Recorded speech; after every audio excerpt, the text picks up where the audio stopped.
네, 캠방송 인터뷰. 오늘은 더불어민주당 대전광역시당 동구지역위원회 강내구 위원장님을 모시는 시간을 함께했습니다. 안녕하세요. 네, 안녕하세요. 네. 반갑습니다.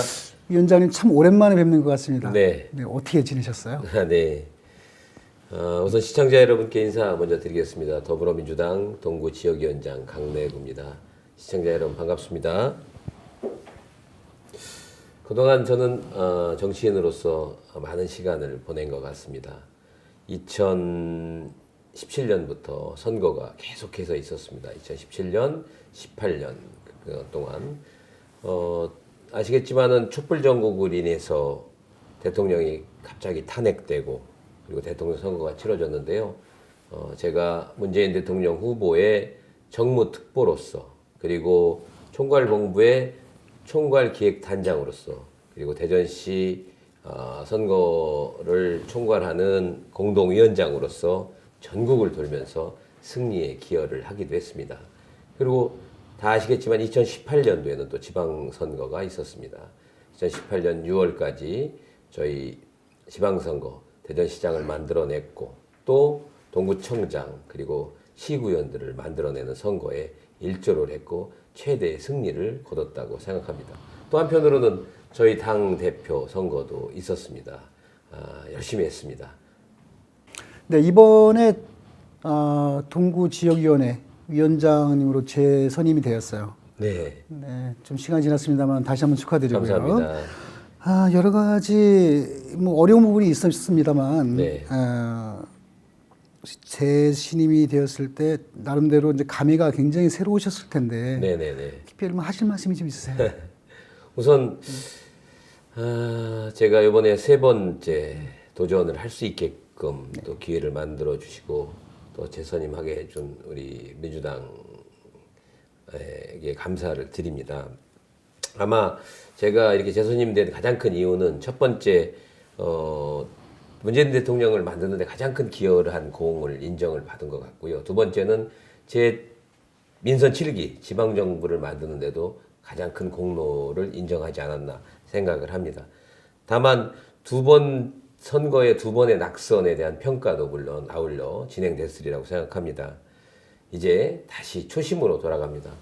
뭐 가위바위보도 3판 하신다며요. 네, 선거 3세판 도전해보려고 합니다. 초심으로 돌아가서 우리 동국민 여러분께 간곡하게 인사드리고 다시 한번 신발끈을 묶도록 하겠습니다. 네.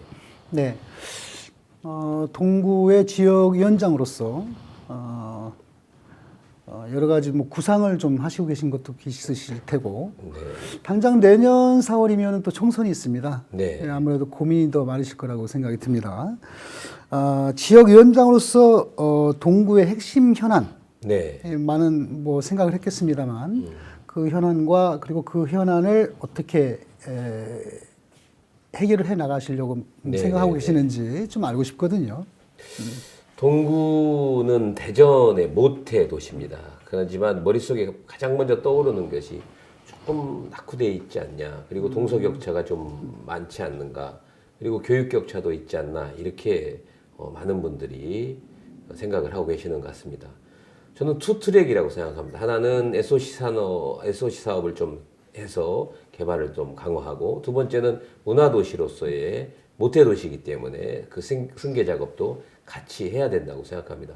첫 번째, 대전역을 중심으로 지금 역세권 개발 굉장히 빠른 속도로 진행이 되고 있습니다. 약 1조 5천억 정도의 규모인데요. 역세권 개발과 맞물려서 소재권의 주거환경 개선 사업 약 5천 세대에서 6천 세대 사이 정도 개발되고 있고요. 또 성남동의 구성지구, 또 대동지역, 그리고 천동지역 개발 사업에 속도를 붙이고 있는 것 같습니다. 그거 맞물려서 문화도 같이 할 수 있었으면 좋겠습니다. 대청호를 중심으로 식장산을 중심으로 한 우리 그리고 송시열 선생님의 송자고택을 중심으로 한 문화적인 스토리 있는 그런 문화 산업이 같이 진행됐으면 하는 생각을 갖고 있습니다. 이렇게 투트랙으로 이루어진다면 정말 멋진 도시로 탈바꿈할 수 있지 않을까. 그런 곳에 역점을 두고 구청장과 그리고 시구의원과 함께 열심히 뛰고 있습니다. 네네. 지금 더불어민주당의 당 지지율이 문 대통령이 취임하시고 나서 상당히 높았거든요. 네. 근데 지금 아마 40%대를 좀 또 조금 상회하는 네, 거로 네, 네. 지금 발표가 되고 있습니다.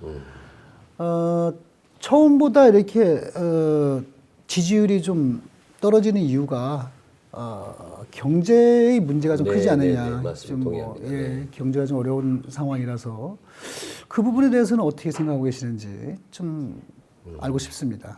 참 어려운 부분입니다. 네. 그 경제는 늘 그 세계적 경제와 맞물려 있는 상태고, 근데 최근 한국은행에서 우리가 통계를 발표했는데요. 그 가장 대표적인 통계가 민간 소비 증가율입니다. 한 2.8% 정도로 나왔고요. 지난해 성장률이 2.7% 정도 됐습니다. 그 중에서 민간 소비 기여도가 한 1.4% 정도 된다고 했는데 실제적으로 조금은 성장하고 있는 거, 소비가 증가하고 있는 추세를 보이고 있는데 실제 시장에 나가보면 체감 경기나 체감 온도는 너무 다른 모습을 보이고 있습니다. 그제도 구정 명절이었고 또 대보름이어서 중앙시장도 나가보고 신도시장도 나가서 상인들하고 많은 말씀을 나눴는데 실제적으로 체감되는 경기가 너무 나쁘시다고 혼도 좀 많이 나고 있는 편입니다. 좀 나아지려고 노력을 저희들이 하고 있습니다. 특히 아시겠지만 지난 1월 초부터 대통령께서 직접 이제 경제를 챙기기 시작하셨습니다. 최초로 우리 소상공인연합회도 청와대에 초청하셔서 경기가 나쁜 거에 대해서 서로 상의하고 토의하고 또 나아진 부분에서 상의하고 있다고 생각을 합니다. 가장 중요한 거는 경기가 좋아지는 건 서민이 잘 살아야 됩니다. 서민이 잘 살고 그리고 중앙시장 상인들이 잘 사는 그런 세상이 만들어졌으면 좋겠습니다. 기득권이 잘 사는 세상이 아니라 서민과 그리고 상인이 그런 잘 사는 그런 경기를 만들어 보려고 어쨌든 최선의 노력을 다 해보겠습니다. 특히 빈부격차가 많이 해소되는 그런 동구를 한번 만들어 보도록 하겠습니다. 좀 어렵지만 좀 참고 기다려 주시면 아마 경기가 좀 나아지지 않을까 그런 기대감도 가져봅니다. 네, 좋은 말씀인 것 같습니다. 요즘 정치적인 이슈가 상당히 많습니다. 네. 네, 특히 최근에 자유한국당 그 지금 전당대회 중이죠. 네, 예, 맞습니다. 네. 대표를 뽑는 전당대회 중인데 그 막말 논란이 지금 네. 상당히 좀 뜨거운 이슈로 지금 회자되고 있습니다.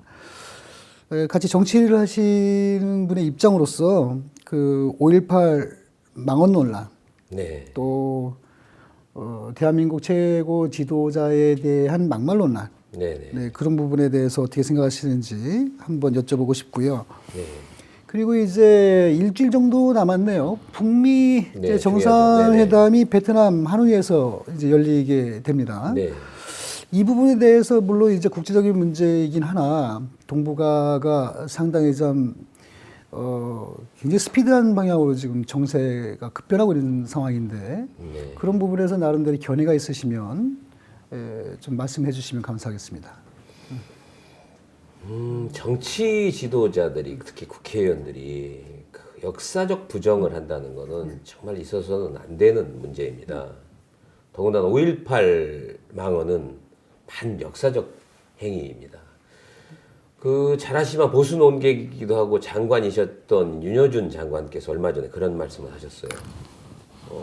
그러면은 역사적 해석을 다양하게 한다고 나경원 대표나 김병준 대표가 말씀하셨는데 그렇게 다양하게 한다고 하면 북침이라고 하는 것도 역사적 해석을 다양하게 할 수 있는 부분이야 이렇게까지 말씀하셨습니다. 그 역사적 부정은 해서는 안 되죠. 이거는 대변은 하는 그 민의를 대변을 하시는 분들이 대변을 하지 못하고 울타리만에서 자기만의 생각들을 하고 있는 겁니다.